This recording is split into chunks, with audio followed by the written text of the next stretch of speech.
En el nombre del Padre, del Hijo, del Espíritu Santo. Amén.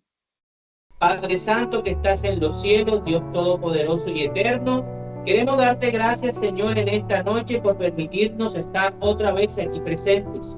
Bendito, alabado y adorado seas, mi Señor y mi Dios, que todas las cosas, Padre Santo, que tú quieres para nosotros, tú nos las des, Señor, y nosotros también podamos seguir tu voluntad y obedecerte en todo, Padre Santo. Gracias por el alimento diario, por el estudio, por el trabajo, por la vida y el amor de todos nuestros seres queridos y familiares. Gracias, Todopoderoso, por toda la creación, por permitirnos estar aquí nuevamente otra semana. Gracias, Señor, por todo. Señor Jesucristo, te damos gracias a ti también, Maestro, por enseñarnos, por bendecirnos, por alimentarnos a través de la Eucaristía, por perdonar nuestros pecados a través del sacramento de la confesión, por bendecirnos de muchas maneras, Señor Jesús. Cúbrenos con tu sangre poderosa y guíanos en esta vida, Señor, para que podamos ser como tú, para que podamos imitarte en todo lo que podamos, Señor Jesús. Sé tú nuestro modelo a seguir. Espíritu Santo, en esta noche te queremos pedir que seas tú quien nos ilumine y nos bendiga y nos guíe en este estudio espiritual de las Santas Escrituras. Que todas las palabras que salgan de nuestra boca sea para edificación y para gloria del Padre, del Hijo y obviamente para ti. Virgen Santísima, Madre de Cristo, Madre de Dios, Madre nuestra, te damos gracias también por tu intervención y por tu intercesión por toda la humanidad. Te pedimos en esta noche que nos cubras con tu manto sagrado y nos protejas de los ataques y acechanzas del maligno.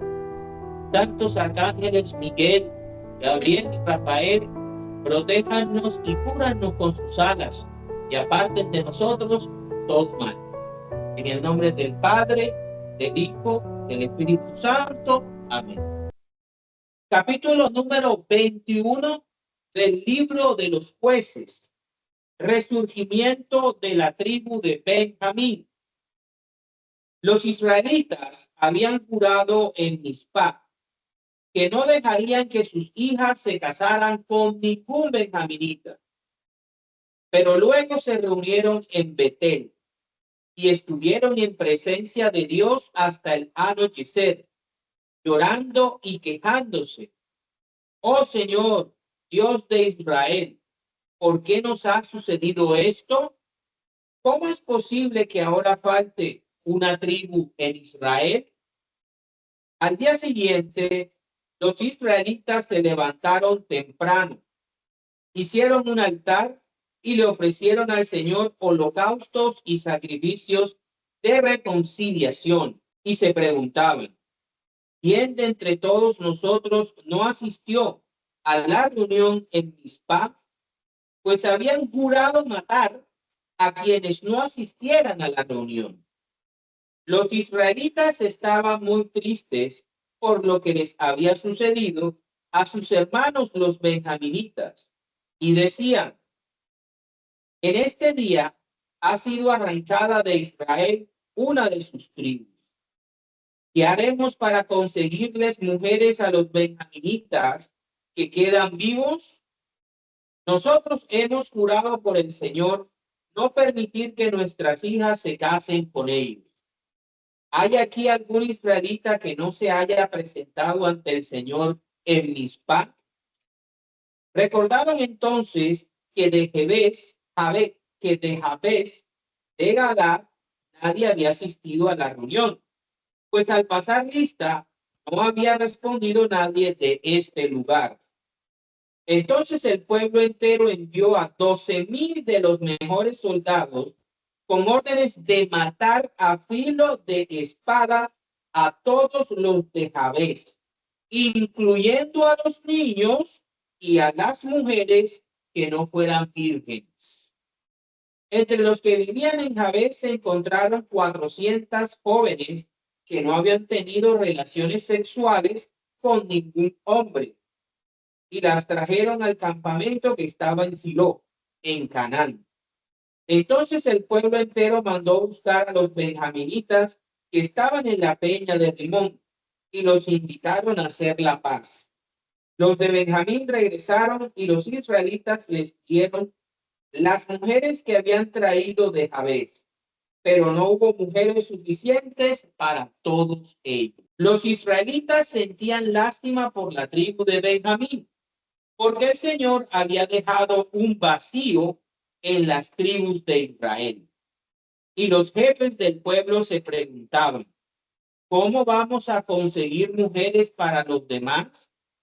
Si las mujeres benjaminitas fueron exterminadas, Benjamín debe seguir manteniendo el lugar que le corresponde entre nuestras tribus, por medio de los que han quedado con vida, para que no falte ninguna de las tribus de Israel. Pero nosotros no podemos darle nuestras hijas para que se casen con ellos, porque todos los israelitas hemos jurado no darles nuestras hijas a los benjaminitas, bajo pena de maldición. Sin embargo, cada año hay una gran fiesta del Señor en Silo, que está al norte de Betel, al este del camino que va de Betel a Siquem.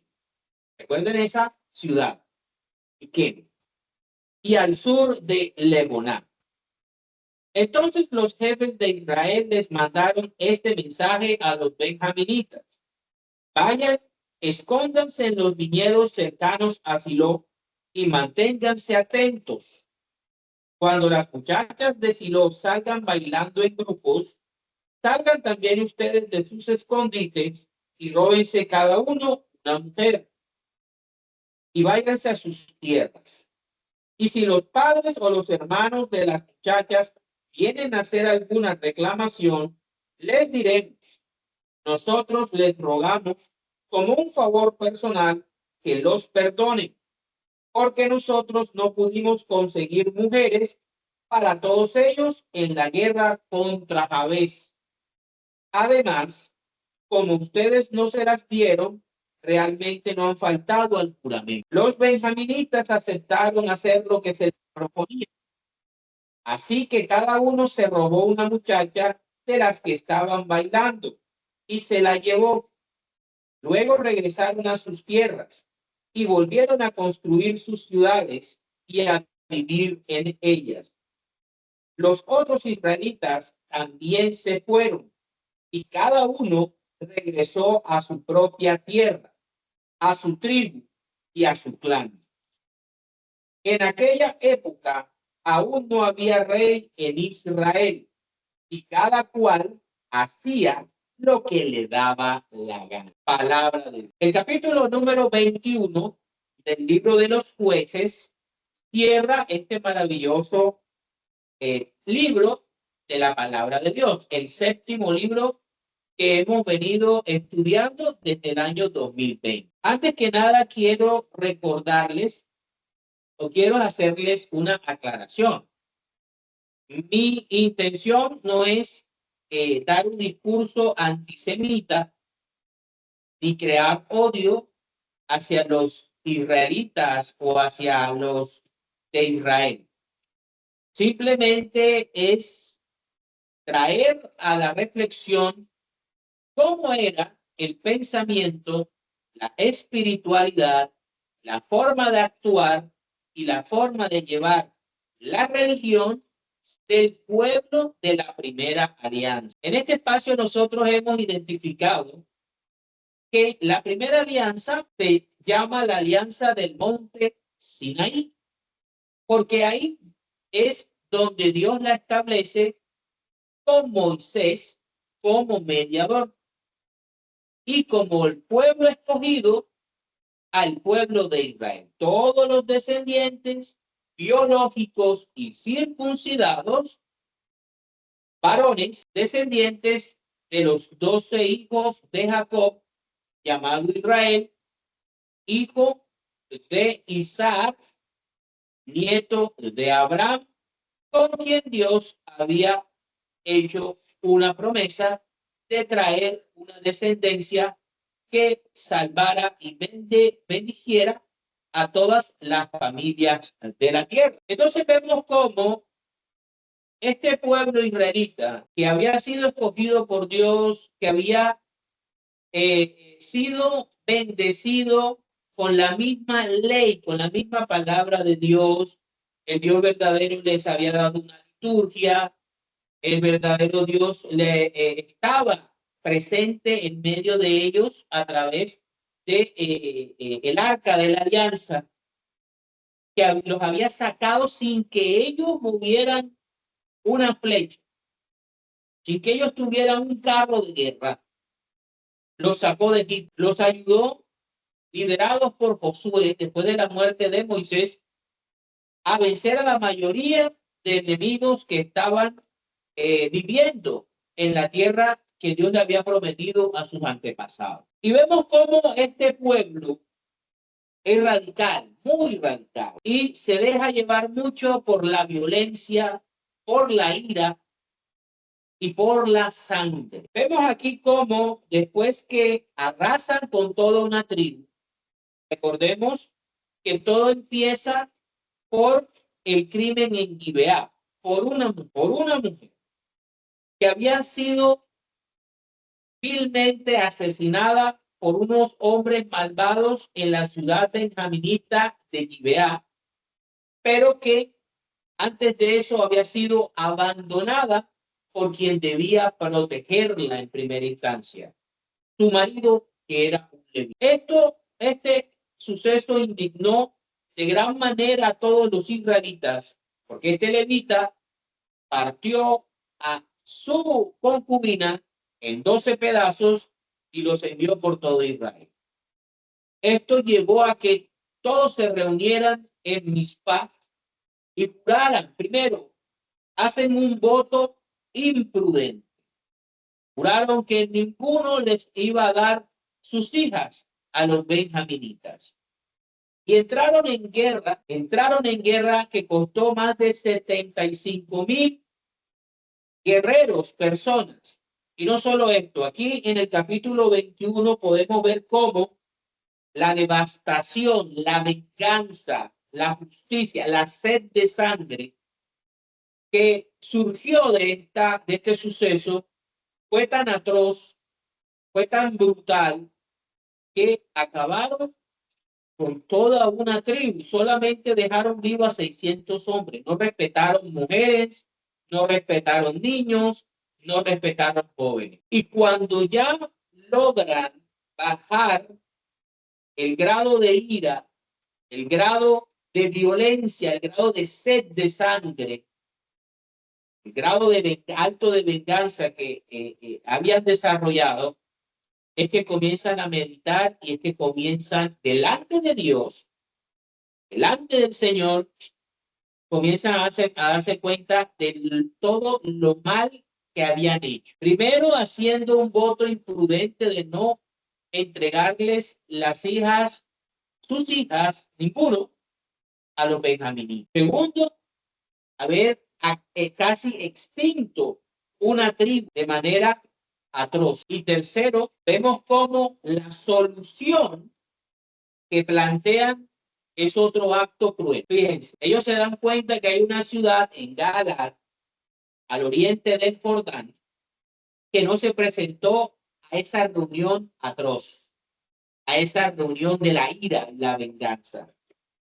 Y en vez de premiar esa ciudad o ese clan, lo que hacen es que van y castigan por no haber ido a esa reunión y acaban con todo el mundo, arrasan con todo el mundo.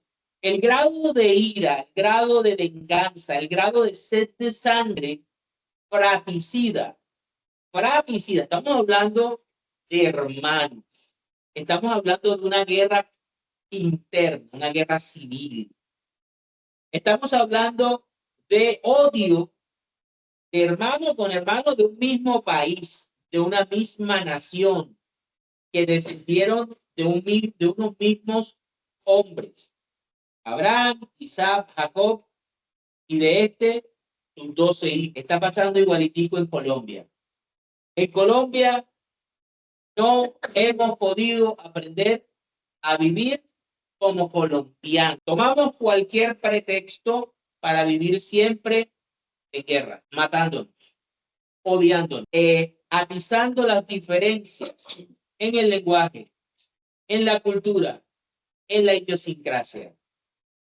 Más que aprovecharla para ser una nación y un país próspero. Esto le pasó también a Israel en el momento de los jueces. En vez de estar unificados, en vez de luchar como un solo hombre, se dedicaron fue a matarse entre ellos. Y cuando se dan cuenta del terrible error, ya es demasiado tarde. Casi una tribu de Israel está al borde de la extinción. Solo quedan 600 hombres de toda una tribu. Y es ahí cuando comienzan a lamentarse y le echan la culpa a Dios y le hacen la pregunta: ¿cómo es? Pues, ¿por qué nos ha sucedido esto? Toman la situación como si hubiese sido algo fortuito. No, ustedes mismos la generaron.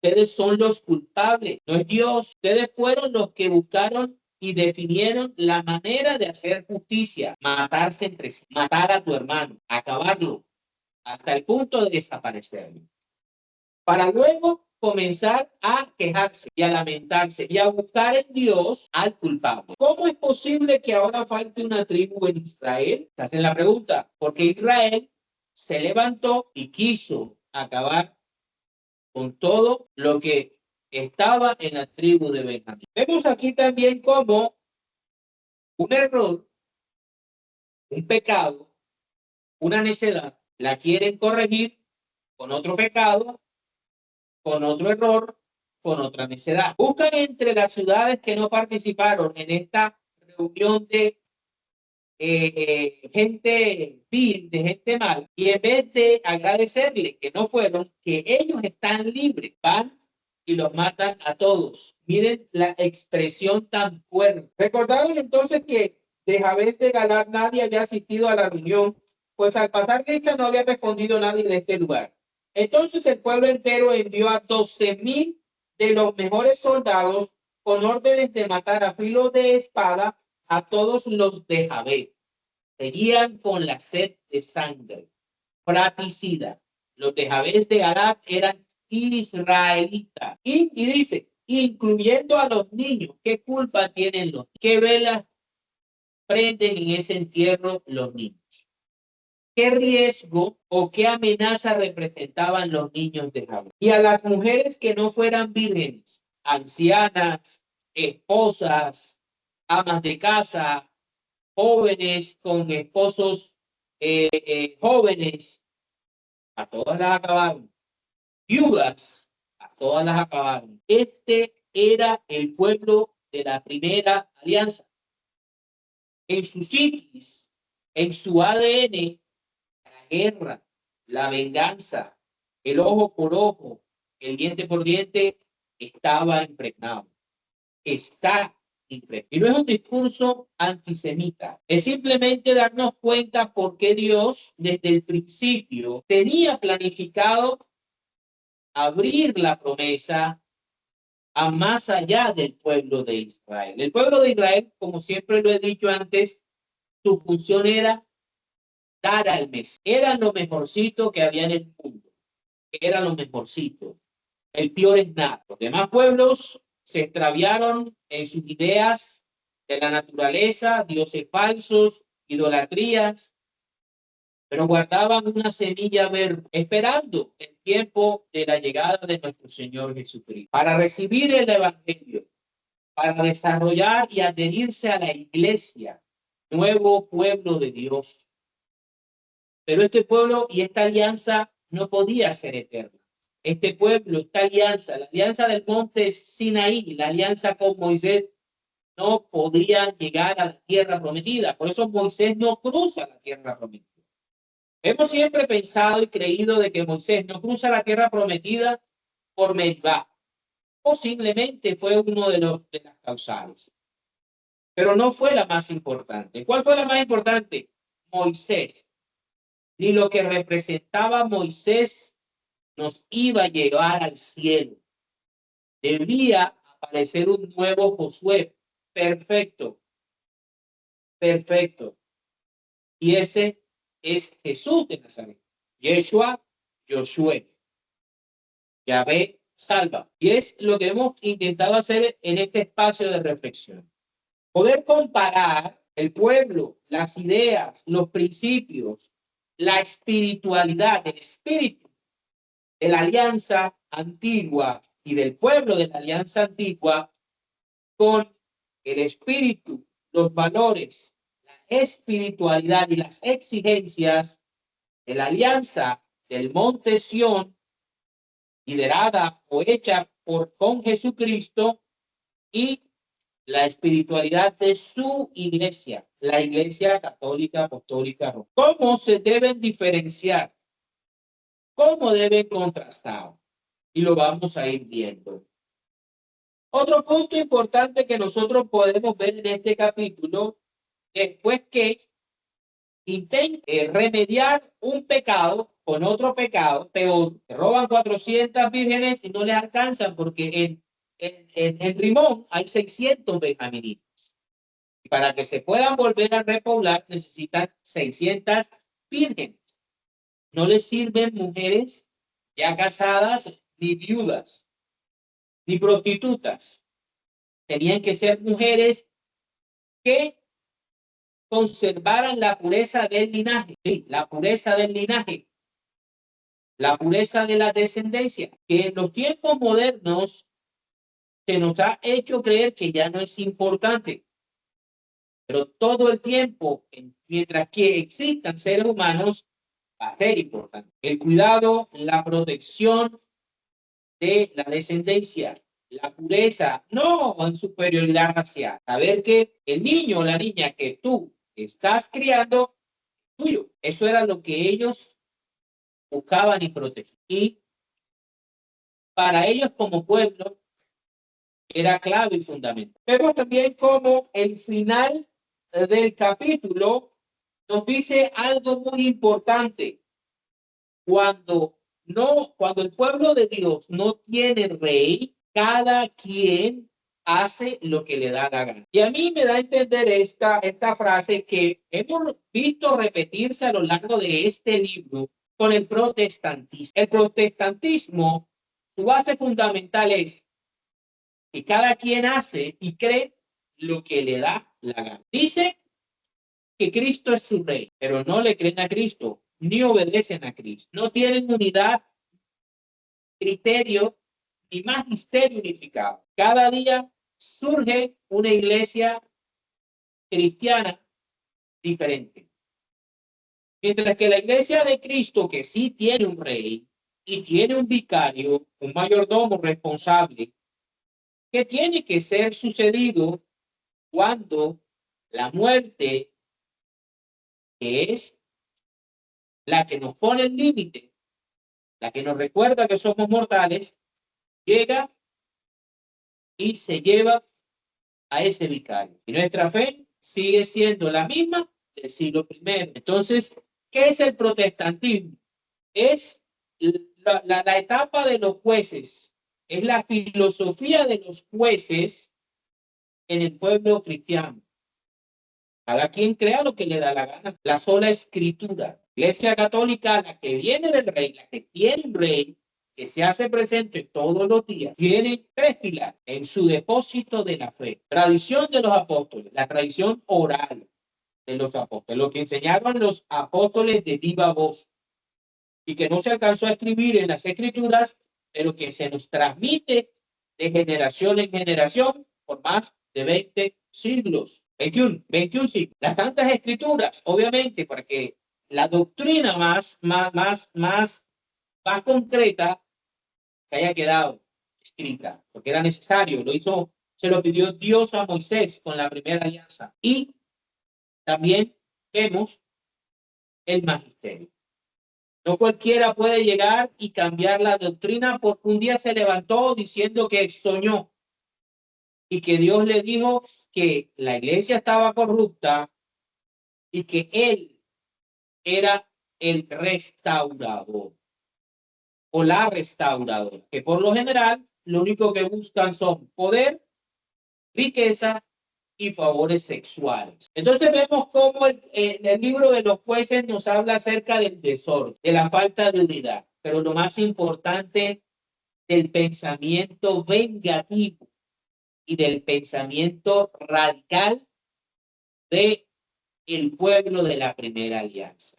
Y vamos ahora a analizar que en sus genes, en su biología, desde sus orígenes, la violencia era el lenguaje del pueblo de la primera alianza, desde sus orígenes, hasta que llegó el Mesías y nos enseñó lo que realmente sí funciona y lleva a la vida eterna, para la gloria de Dios. Vamos ahora a reflexionar acerca del manejo de la ira, la venganza en el cristiano. Vamos a ver primero cómo este pensamiento, esta forma de arreglar las cosas del israelita, de este pueblo de Israel, de los jueces, procede de su mismo, de su mismo origen, los hijos de Jacob. Vámonos a Génesis, capítulo 34, versículos del 1 al 31. Me pareció excelente recordar este pasaje. Cómo toda esa gente descendiente de estos hombres actúan de la misma manera que actuaron sus padres, sus antepasados, y las consecuencias que les trajo eso. Dice, la deshonra de Dina vengada. Dina, la hija que Elías le dio a Jacob, fue a visitar a las muchachas del lugar. Fíjense, el capítulo 21 nos habla de mujeres, de la necesidad de mujeres, mujeres vírgenes, mujeres jóvenes. Pero la vio Siquem. ¿Recuerdan cuando les dije Siquem? Tengan en cuenta Siquem, que era hijo de Hamor el Heveo, el jefe de ese lugar, y por la fuerza se acostó con ella y la deshonró, o sea, le quitó la virginidad, sin estar casado. Sin embargo, tanto se enamoró de ella que trató de ganarse su cariño. Entonces habló con su padre Hamor y le dijo, ve a pedir la mano de esta muchacha, quiero casarme con ella. O sea, primero se comió el pudín y después fue a comprar, después fue a pagarlo. No como puede ser que primero lo pagaba y después se comía el pudín. Jacob supo que Siquem había deshonrado a su hija Dina, pero como sus hijos estaban en el campo con sus animales, no dijo nada hasta que ellos regresaron. Mientras tanto, Hamor, el padre de Siquem, fue a ver a Jacob para hablar con él, o sea, papá con papá. Cuando los hijos de Jacob regresaron del campo y supieron lo que había pasado, se enfurecieron, así como se enfurecieron todos los hombres de Israel contra la tribu de Benjamín. Era algo que se debía haber hecho, pero Hamor habló con ellos y les dijo, mi hijo Siquem está muy enamorado de la hermana de ustedes. Por favor, déjenla que se case con él y háganse nuestros parientes. Así nosotros nos casaremos con las hijas de ustedes y ustedes se casarán con las nuestras. Fíjense que el capítulo 21, 20 y 21 habla sobre la prohibición, el voto de prohibición de entregar las hijas a los benjaminitas, que lo hacía, se maldecía. Miren que el capítulo 34 tiene una conexión profunda con el capítulo 21. Quédense a vivir con nosotros. El país está a su disposición. Vivan en él, hagan negocios, compren terreno. Por su parte, Siquem les dijo al padre y a los hermanos de Dina, yo les ruego que acepten Les daré lo que me pidan. No importa que sea una compensación más alta de lo acostumbrado y muchos regalos. Yo los daré, pero dejen que la muchacha se case conmigo. Mira que este hombre está resarciendo un pecado de la mejor manera, de buena manera. Se va a casar con ella, va a permitir que su familia haga negocios y se junte y se una con ella. Sin embargo, como si quien había deshonrado a Dina, los hijos de Jacob les contestaron a él y a su padre Hamor con engaños. Jacob había engañado a Esaú y le había robado la progenitura. Se había ido a vivir con su tío Labán y después su tío Labán lo engañó. Le dio a Lía, que era la madre de Dina. Y después más adelante Edom, que era hermano de Jacob, lo perdonó, se reconcilió con él. Esaú es familia de violentos, familia de mañosos, no lo digo yo, en mala manera. Y les dijeron, no podemos darle nuestra hermana a un hombre que no está circuncidado. Porque eso sería una vergüenza para todos. Solo podemos aceptar con esta condición, que ustedes sean como nosotros, es decir, que se circunciden todos los varones de entre ustedes. Entonces sí, ustedes se casarán con nuestras hijas y nosotros nos casaremos con las de ustedes. Viviremos entre ustedes y seremos un solo pueblo. Pero los israelitas no eran y no han sido nunca de la idea de mezclarse con nadie. Pero si no acepta nuestra condición de circuncidarse, nos iremos de aquí y nos llevaremos a nuestra hermana. Hamor y su hijo, Siquem, estuvieron de acuerdo con lo que ellos propusieron. Sin perder más tiempo, el joven se circuncidó, un hombre ya adulto. Circuncidó. Y vamos a ver por qué se circuncidaban a los niños de a los 8 días. Dice, sin perder más tiempo, el joven se circuncidó porque la hija de Jacob le había gustado, un hombre enamorado hace muchas tonterías. Como Siquem era el más respetado en la familia de su padre, fueron él y su padre Hamor a la entrada de la ciudad, donde se trataban los negocios, y allí dijeron a los habitantes, estos hombres son nuestros amigos y van a vivir y hacer negocios en este lugar, pues hay suficiente terreno para ellos. Nosotros podremos casarnos con sus hijas y ellos podrán casarse con las nuestras. Pero para que seamos un solo pueblo, ellos aceptan vivir con nosotros solo con esta condición, que todos nuestros varones se circunciden, tal como ellos lo acostumbran.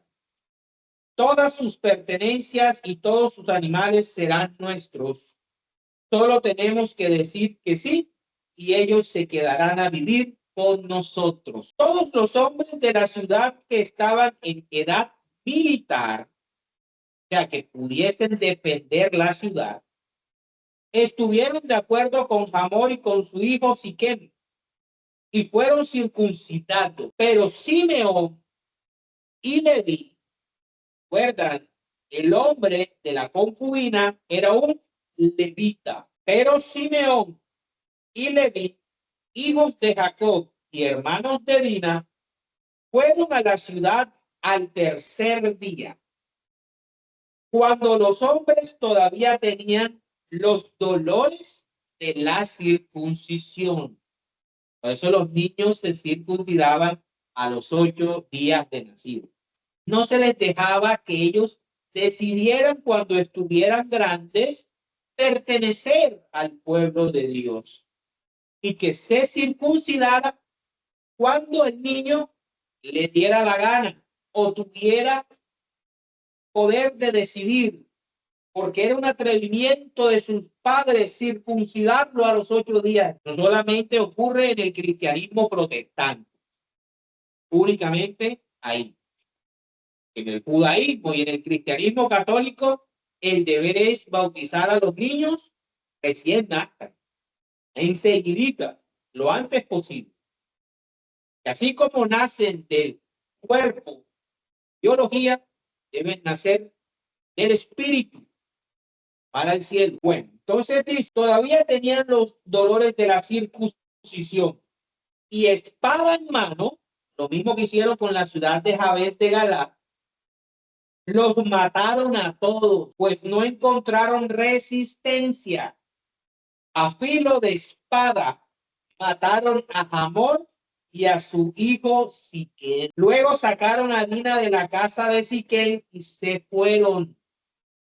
Llegaron también los otros hijos de Jacob y pasando sobre los muertos, saquearon el pueblo para vengar la deshonra de su hermano. Se llevaron ovejas, vacas, asnos y todo lo que había en la ciudad y en el campo.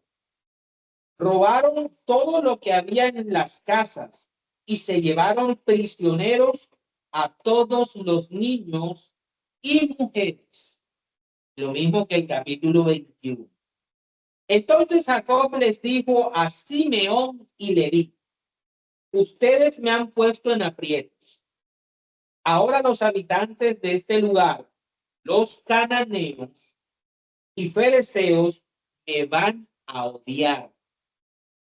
Se juntarán contra mí y me atacarán.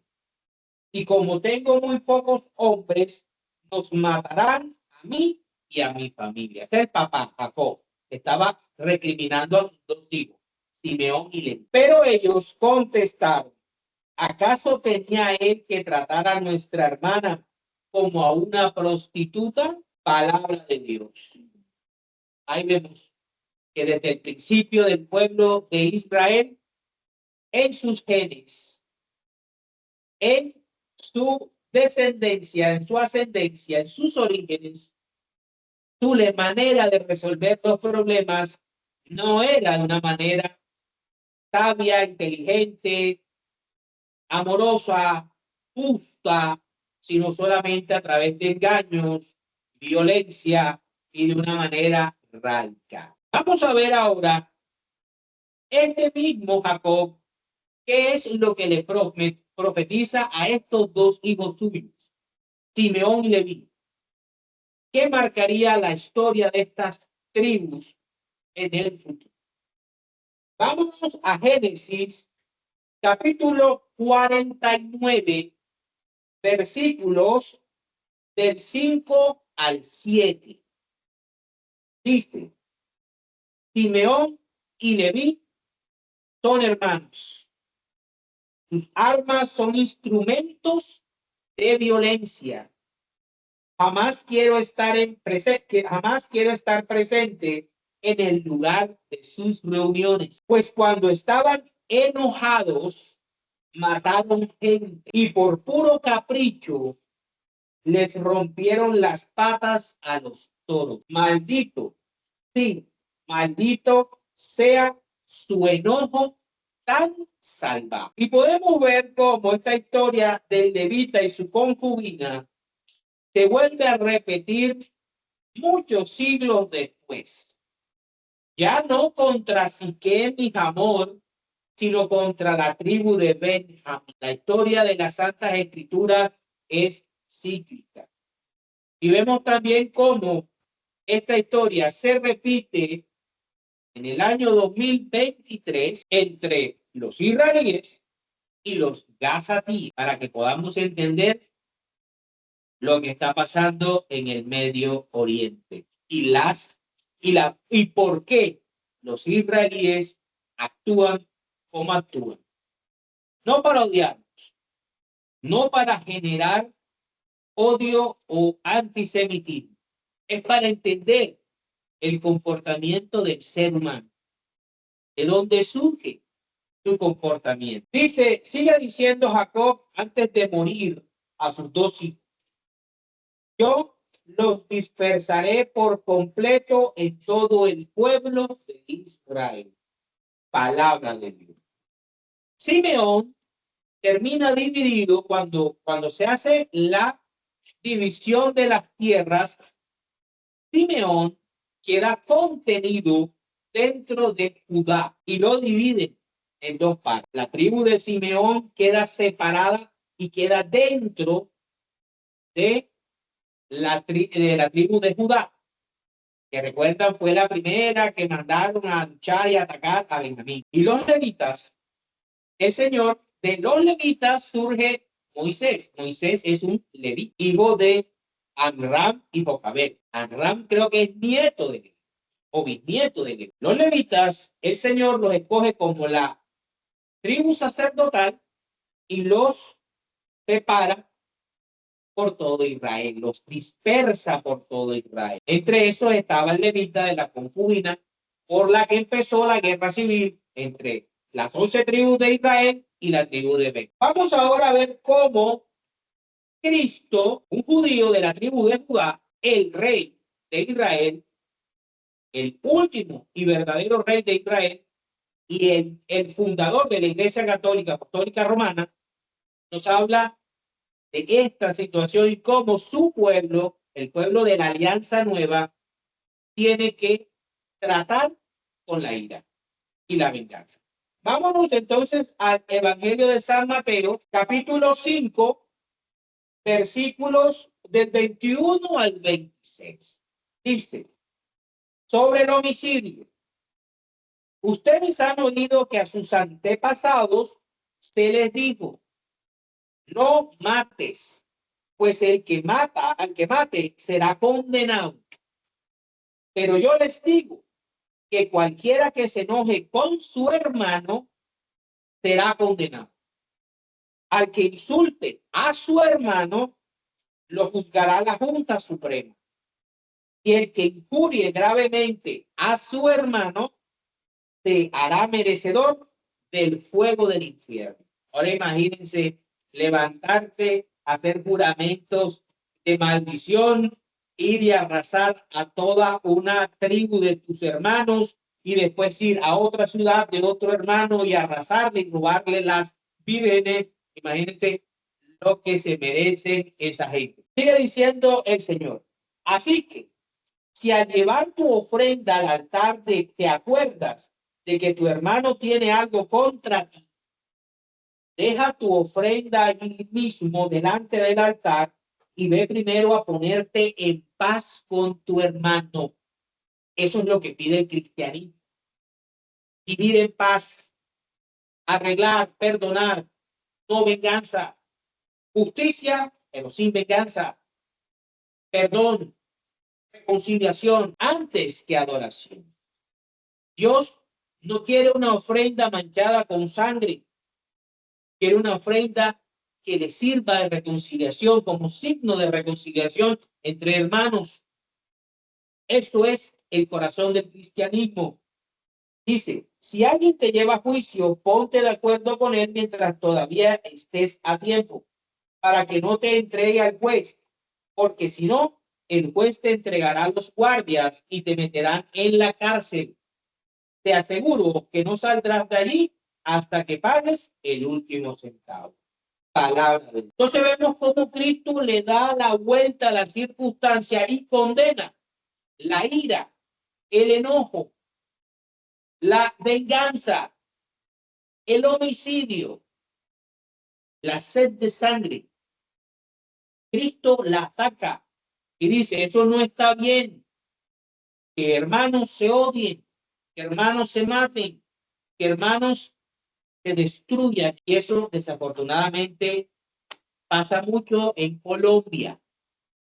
No nos amamos, no nos apreciamos, no nos queremos. Para terminar, vamos a ver qué es lo que dice el apóstol Juan en Primera de Juan, capítulo 3, versículos del 14 al 16. ¿Quién está vivo y quién está muerto espiritualmente? En el cristianismo, nosotros hemos pasado de la muerte a la vida. Y lo sabemos porque amamos a nuestros hermanos. El que no ama aún está muerto. Todo el que odia a su hermano es un asesino. todo el que odia a su hermano es un asesino. Y ustedes saben que ningún asesino puede tener vida eterna en sí mismo. Conocemos lo que es el amor porque Jesucristo dio su vida por nosotros. Así también nosotros debemos dar la vida por nuestros hermanos. Palabra de Dios. Entonces vemos aquí cómo las enseñanzas de los apóstoles, las santas escrituras, transmiten el mensaje, la enseñanza, la doctrina, que ese pensamiento vengativo de ojo por ojo, diente por diente, que si me la haces, me la pagas, acabo con todo el mundo, mujeres y niños, no era realmente el deseo de Dios. Cuando Dios desciende a la tierra, se encarna y nos transmite el deseo verdadero y puro del Padre, sin tergiversación de la naturaleza caída del hombre, que a lo largo de los siglos fue reemplazando el mandato real de Dios y le fue poniendo mandatos de hombres. Él nos enseña el verdadero corazón de Dios, el sagrado corazón de Dios, y nos muestra su amor yendo en la cruz por nosotros, pudiendo tener el poder de acabar con toda la raza humana solamente con llamar a la legión de ángeles o a las 12 legiones de ángeles que estaban listas para defenderlo en la murió por amor a ese mismo judío, a ese mismo israelita que lo entregó, como por el romano, el griego, que no creían en él y que lo estaban crucificando sin saber lo que estaban haciendo. Padre, perdónalos porque no saben lo que hacen, dice el Señor. Y eres el modelo, como hemos visto en toda esta serie de jueces, como Cristo es el modelo de hombre y de persona a seguir, es el modelo santo, es el modelo perfecto. Todos los demás santos, incluido la Santísima Virgen María, lo imitan o tratan de imitarlo, aún con sus imperfecciones humanas. Jesús es el modelo. No necesitamos a más nadie. No necesitas poner tus ojos en más nadie. Con dedicarte a estudiar a Jesús y a imitar a Jesús, ya estamos listos. Y Él nos enseñó que el amor al prójimo, el amor al hermano, es la muestra más grande de que estamos vivos y preparados para la vida eterna, para la gloria de Dios. En el nombre del Padre, del Hijo, del Espíritu Santo. Nos vemos en el siguiente libro, Ruth.